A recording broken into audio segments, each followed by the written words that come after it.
Hi, I'm Mayor John Hamilton here in Bloomington, Indiana. Thanks for being with us again. And today we're with Paula McDevitt, the director of our award-winning Parks and Recreation Department. Thank you, Paula, for being here. Happy to be here. We are talking today about partnerships generally, but more specifically about a partnership that you've been doing for several years with Centerstone. And it's a really exciting and powerful thing. So maybe you can just tell us why do you do partnerships, and then we'll get into this one with Centerstone. Absolutely. Well, the Parks and Recreation Department have been doing formal partnerships for a couple decades now, and they're really useful because it gives us the opportunity to come to the table with a potential community partner to put the resources that we have available on the table.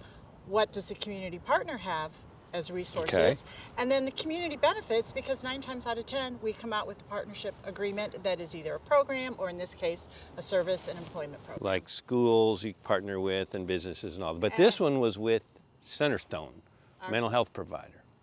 Absolutely. Very first partnership with Centerstone, a mental health provider, working with the population that oftentimes has many challenges in life, and seeing that they were challenged, we had some needs that we needed met, was really kind of the perfect combination to start the conversation 7 years ago. 7 years ago. So they provide mental health services. So we have people in our community who are dealing with mental health issues. We do, as you said, we often see that pressure downtown or other places. So what did you do? What's the partnership do?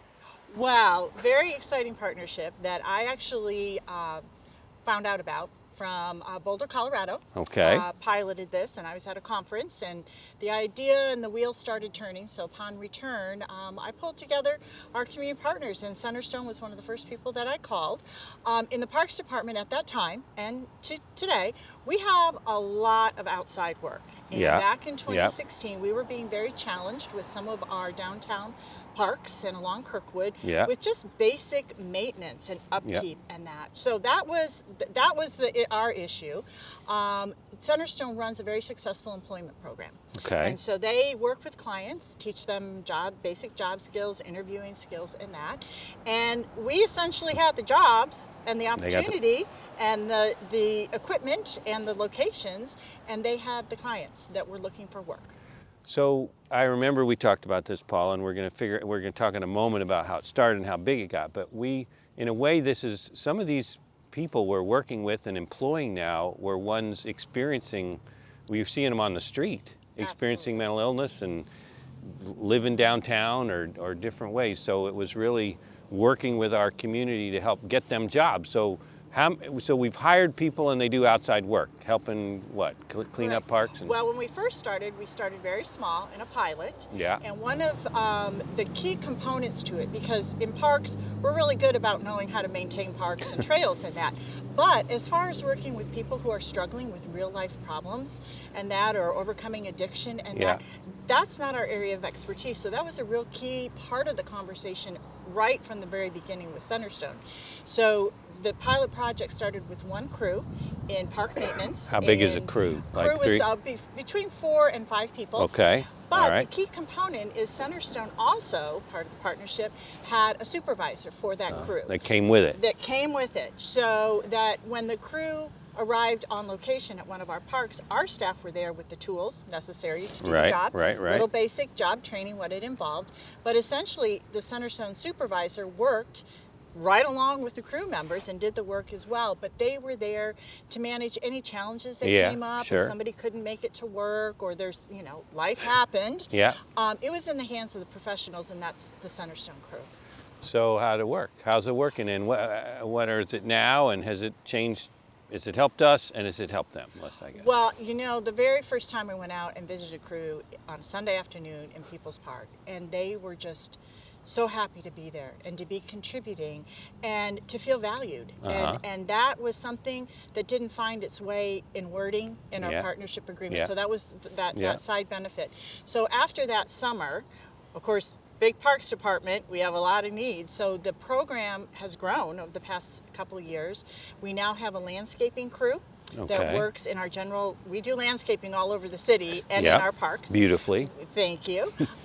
We have a crew that works out at the golf course. So again, obviously, a lot of use out there. Yeah. And then we also have a crew that we started in 2020 at Switchyard Park. Okay. And they help us during the peak summer months as park attendants. They monitor the restrooms, they keep them clean for our visitors. And sometimes they've been maybe the first person on site if somebody is in need, has an accident, and they can alert our full-time staff. So again, just working really cooperatively and really well with our staff. 3 crews now, or 3 projects? Or are we up to more than? We're up to 4 locations. So park maintenance, Switchyard Park, landscaping, and golf course. Great, great. So Paula, how many people have been involved in this? Do you know through the years now? Do you have an idea you can share with us? We estimate about 75 clients have gone through. I do know from Centerstone, very popular program, that they always have more applications than we have spots for. Oh, so that's rewarding. Something. That's a lot of people that have gone through this, helping them and us. Right. Congratulations. Absolutely.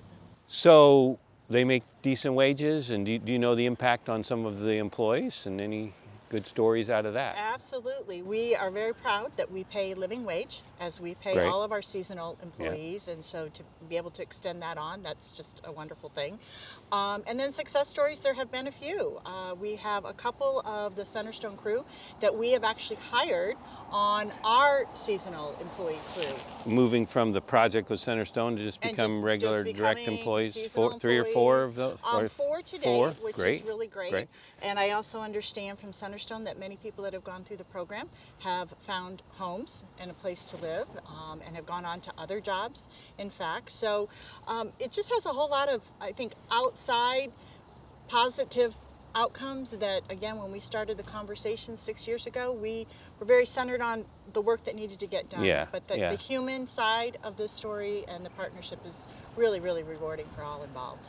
And they've joined the Parks family, I guess. Absolutely. Some of them. So look, we could talk about this a long time, I know, but I'm really proud of what Parks has done, connecting challenging situations, often with downtown parks and others, with people who sometimes can be sources of friction, but we turn them with this partnership into employees and building their dignity and their respect and employment opportunities and housing opportunities for many folks. We'll have more information if you want about this program, but thank you for what you do, and thank all you and your colleagues for working with Centerstone. We thank them for helping make this community stronger, better looking, and also a thriving place for more people.